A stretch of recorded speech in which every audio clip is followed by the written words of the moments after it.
again, I'll be reading an excerpt from one of the speeches of Dr. Boy Abunda. It's titled, "Why Can't We Have a Gay President?" As a young boy, I started to ask so many questions about life.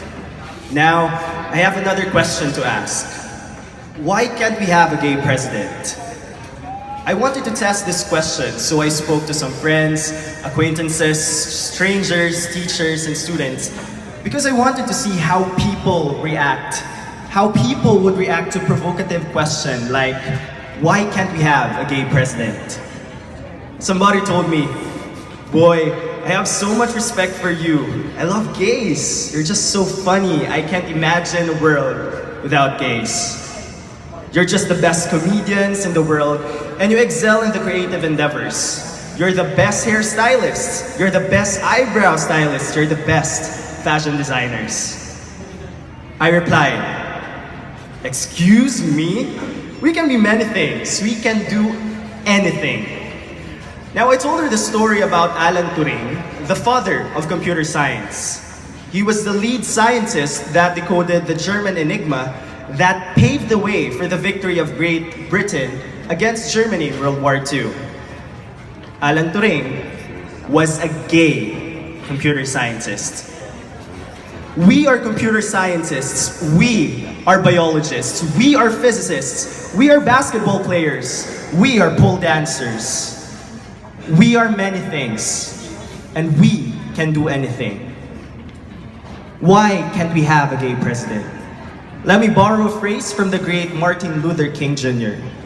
Because we are, and I quote, "still sadly crippled by the manacles of homophobia, transphobia, discrimination, and bigotry. We can't have a gay president because some people believe, and some people preach, that we are creatures lower than animals. But let me tell you, we are not creatures lower than animals. We are human beings." Now, today I ask you, why can't we have a gay president? Thank you.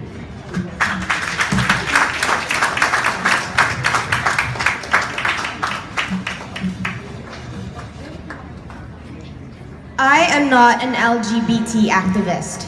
I don't qualify. Neither do I identify myself as an advocate because I am afraid I may not be able to live up to the expectations to the label. I'm one with my community in our fight against oppression, bigotry, and discrimination, for our fight for equality. In my opinion, we are living in the new age of enlightenment.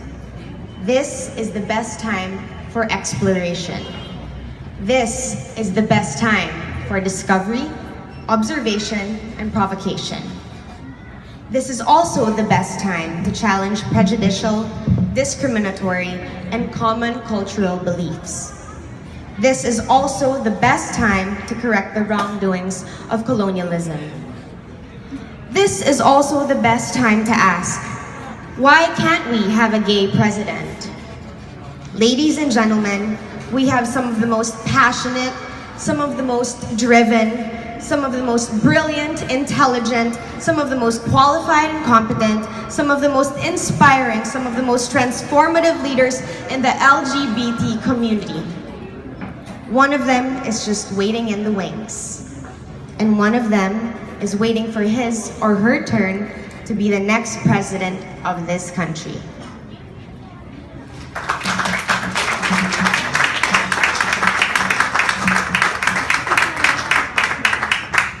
Thank you for inviting me here, Tito Boy. Thank you so much. I feel honored.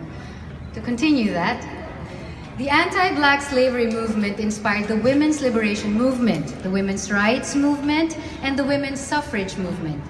There was a time in our story as human beings when women were nothing and were merely second-class citizens, if not third-class citizens.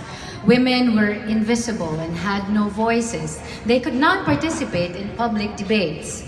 In some cultures, they could not even walk beside their men because women were shadows and extensions of their men and their fathers. Today, Women's movement against violence continues, and women have become presidents and prime ministers. This country has had 2 women presidents, President Corazon Aquino and President Gloria Macapagal-Arroyo. My argument is, if women who were shadows and who were extensions of their men and their fathers have become presidents and prime ministers, I ask you, why can't we have a gay president? I wanted to understand what makes a great president. I researched and I found the most insightful and incisive discourse written by Karl Rove, policy advisor to George W. Bush. In the discourse, Rove enumerated some traits that make a president great. And these are clarity of vision, consistency of purpose, emotional intelligence, a healthy respect for public opinion, and a great team. Nowhere in that discourse will you find that you have to be a straight man or a straight woman or LGBT to be a great president. You simply have to be a human being to be a great president. In conclusion, allow me to rephrase my question. Can we have a gay president? Yes, we can. Because like every woman, like every man in this bookstore, in this country, in this world, the presidency is our destiny. It is our birthright. Can we have a gay president? Yes, we can. Yes, we will. Yes, we must. Why do I say this with impregnable certainty? Ladies and gentlemen, 2 words, history and common sense. Thank you very much.